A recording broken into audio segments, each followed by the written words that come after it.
వీడియోని చూసేటటువంటి మిత్రులందరికీ నమస్తే. ఎవరైతే మన యొక్క ఛానల్ను కొత్తగా వస్తున్నారో ఛానల్ సబ్స్క్రైబ్ చేసుకోండి. వీడియో కనుక నచ్చితే లైక్ చేయండి, షేర్ చేయండి.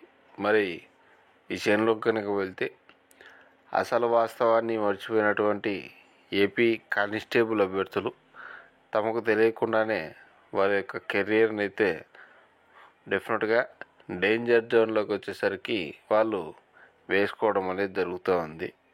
సో ప్రస్తుతం ఉన్నటువంటి పరిస్థితుల దృష్ట్యా ఎక్కువ మంది కానిస్టేబుల్ అభ్యర్థులు బాగా తీవ్రంగా ఆలోచిస్తున్నటువంటి ఏదైనా టాపిక్ ఉందంటే ఈవెంట్స్ నిర్వహణ. ఎప్పుడు ఈవెంట్స్ పెడతారు, ఎప్పుడు 23వ తారీఖు వస్తుంది, ఎప్పుడు సుప్రీంకోర్టు లేదంటే హైకోర్టులో ఉన్నటువంటి కేసులు దిగుతాయి అని వీటి మీద పెట్టినటువంటి శ్రద్ధ ఒక ప్రధాన విషయం మీదైతే పెట్టడం పూర్తిగా మర్చిపోయినారు. ఆ ఏదిరా అంటే ఆ విషయం అంటే ప్రిపరేషన్. నిజమే, మీరున్న మాట అయితే వాస్తవమే. అసలు ప్రిపరేషన్ అనేది ఆపేసినారు చాలా మంది అభ్యర్థులు. సొల్లు చెప్పాకు అని చెప్పేసి అనుకునే దానికంటే కూడా ఒకసారి క్లారిటీగా ఆలోచించండి.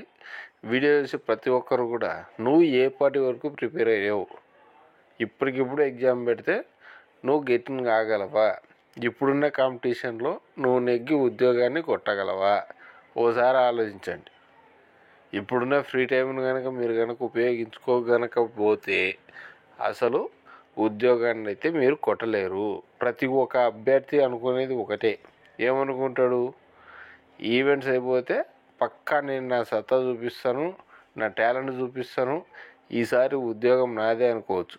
కానీ ఉన్న వాస్తవం ఎంత, ఓసారి వాస్తవం లేకొచ్చి ఆలోచించండి. ఉన్న పోస్టులు వచ్చేసరికి 6,100. నీలాగే ఆలోచించే అభ్యర్థులు 95,000 మంది ఉన్నారు. ఉన్న ఉద్యోగాలు 6,100, ఉన్న అభ్యర్థులు పోటీ పడేవాళ్ళు 95,000 మంది. మరి నువ్వు ఇప్పుడు ఏం చేయాలా మీరే ఆలోచించండి. మీ ఫ్యామిలీ విషయాల గురించి మీ గురించి మీకే తెలుసు కదా. ఒకసారి బాగా ఆలోచించండి. నువ్వు కనుక ఈ టైంలో పుస్తకాలతో కుస్తీపడి నాలెడ్జ్ కనుక గెయిన్ చేయకపోతే డెఫినెట్గా ఉద్యోగాన్ని అయితే కోల్పోయేటువంటి పరిస్థితి అయితే ఏర్పడింది. చాలామంది వేరే వీడియో చూసినాక సొల్లు చెప్పకు, మాకు తెలుసులే అన్నా, ఈవెంట్స్ ఎప్పుడన్నా, ఇవి కాదు. అసలు ప్రిపరేషన్లో ఉన్నావా లేదా, నువ్వు డైలీ అర్థమెటిక్ రీడింగ్ ప్రాక్టీస్ చేస్తున్నావా, ఇండియన్ హిస్టరీ చదువుతున్నావా, పాలిటీ చదువుతున్నావా, ఎకానమీ చదువుతున్నావా, కరెంట్ అఫైర్స్ ప్రిపేర్ అవుతున్నావా లేదా, మోడల్ టెస్టులు ప్రాక్టీస్ చేస్తున్నావా లేదా. ఏదో 60 మార్కులు 70 మార్కులు 80 మార్కులు వచ్చి ప్రిలిమ్స్ పాస్ అయినంత మాత్రాన నేను ఈవెంట్స్కి తీసుకుపోతుందేమో కానీ మెయిన్స్ అయితే డెఫినెట్గా మనము క్వాలిఫై కాము, సెలక్షన్ లిస్ట్లో ఉండము. అప్లై చేయడం వేరు, అప్లికేషన్ పెట్టడం వేరు, ఓకేనా. మనం ఉద్యోగానికి వచ్చేసరికి సెలెక్ట్ కావడం వేరు. ఇది అసలైన వాస్తవం.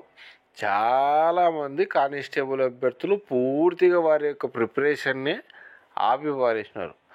ఆపిపారేసి యూట్యూబ్లలో ఏదైనా మాట వాస్తవమే, యూట్యూబ్లో వీడియో ఏదైనా వచ్చిందా కానిస్టేబుల్ మీద, అది ఎంత చెత్త వీడియో కానీ, ఉన్న వీడియో కానీ, లేదంటే ఉపయోగపడేది కానీ ఉపయోగపడింది కానీ దానికోసం చూడడము, వెంటనే అది అయిపోయిన తర్వాత చూసేవాడు చదువుకు సంబంధించి చూస్తూ ఉంటాడు, ప్రిపేర్ అవుతూ ఉంటాడు. ఎవడు ప్రిపేర్ అవుతూ ఉంటాడంటే గుర్తుపెట్టుకోరు, ఇప్పుడిప్పుడు అప్లై చేసిన వాళ్ళైతే డెఫినెట్గా పక్కకైతే పెట్టేసినారు.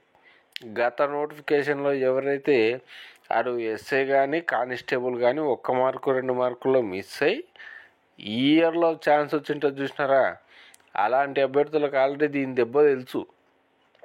4 సంవత్సరాల తర్వాత పడింది నోటిఫికేషను. బాగా ఆలోచించండి. 4 సంవత్సరాల తర్వాత నోటిఫికేషన్ పడింది. తర్వాత ఎప్పుడు పడుతుందో కూడా తెలియదు. ఆర్పిఎఫ్ పడి 5 ఏళ్ళు అయింది ఇప్పటికీ.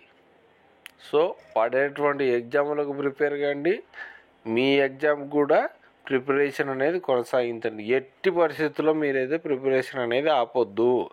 ప్రిపరేషన్ అయితే పూర్తిగా ఏపీ కానిస్టేబుల్ అభ్యర్థులు అయితే పూర్తిగా ఆపేసినారు. అసలు చదవడమే మానేసినారు. ఆ కానిస్టేబుల్ ఈవెంట్స్ కనుక అవి తీసినారంటే చాలు, నేను నా సత్తా చూపిస్తా, ఈసారి పక్కకు కొట్టేది గ్యారెంటీ అంటారు. నీలాగే ప్రతి ఒక్కరు ఆలోచిస్తుంటాడు. మిగిలిన 95,000 మంది కూడా మీరు అనుకుంటున్నారు, మీరు ఒక ఊహల్లో ఉన్నారు. కాంపిటీషన్ ఓ రేంజ్లో ఉంటుంది. మీకే తెలుసు 6 లక్షల అప్లికేషన్లలో ఏది ఈవెంట్స్కి క్వాలిఫై అయ్యేది 95,000 మంది. కాబట్టి అభ్యర్థులుగా మేల్కొనాలి. ఇప్పుడు కూడా మేల్కొనకపోతే మనమేమి చేయలేము, మీరేమి చేయలేరు. మీ ఫ్యామిలీ పరిస్థితులు మీకు తెలుసు. సొల్లు చెప్పకు 5 అని మనం మాత్రం అనుకోకరి. చాలా మంది కామెంట్లు అదే రాత్రి గుర్తుపెట్టుకోరు. సొల్లు చెప్పక ఇది అని చెప్పేసి ఎవరైనా కామెంట్ పెడుతున్నాడంటే వాడికి వాని జీవితం మీద అవగాహన లేదనే, వాళ్ళ తల్లిదండ్రుల కష్టాలు తెలవనే. వాడికి జీవితం అంటే ఏదని తెలియదు కాబట్టి వాడు ఆ కామెంట్ పెడతా ఉంటాడు. ఈ సొల్లు చెప్పిన వాళ్ళలో ఏం చెప్తారు, నోటిఫికేషన్లు మిస్ అయినాక ఆ సొల్లు మాటలు చెప్పుకుని బతకాల్సిందే తప్ప ఇంకా వేరే ఏ దానిలకు ఉండదన్నమాట. కాబట్టి డెఫినెట్గా డైలీ 8 అవర్స్ కుదిరితే 10 అవర్స్ కష్టపడి చదవండి. చదివితేనే ఇప్పుడున్నటువంటి కాంపిటీషన్లో మీరు జాబ్ అనేది గెయిన్ చేస్తారు. పన్న ప్రతి ఒక్క పోస్టుకు ఇంటర్మీడియట్ మీద లేదంటే మీకున్న డిగ్రీల మీద పడేటువంటి ప్రతి పోస్టుకు కూడా పెట్టండి. ఇప్పుడు ఆల్రెడీ ఎస్ఎస్సి జీడీ ఉన్నాయి, అవి అప్లై చేయండి.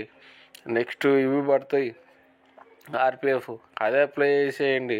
నెక్స్ట్ సచివాలయాలు పడతాయి. గ్రూప్ 2 పడింది, రైల్వేలో గ్రూప్ డి, ఎన్టీపీసీ మచ్చుగా పడతాయి. ఇప్పుడు అన్ని పోస్టులు అన్నీ పడతాయి. అన్ని దానికి పెట్టేయండి. ఏదో ఒక ఉద్యోగానికి సాధించినారంటే హ్యాపీ, లేదంటే మాత్రం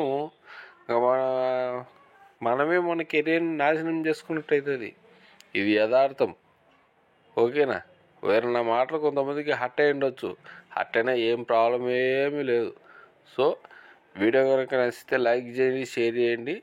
అలాగే ముందు మీరు మీ ప్రిపరేషన్ను కొనసాగించండి. Wish you all the best.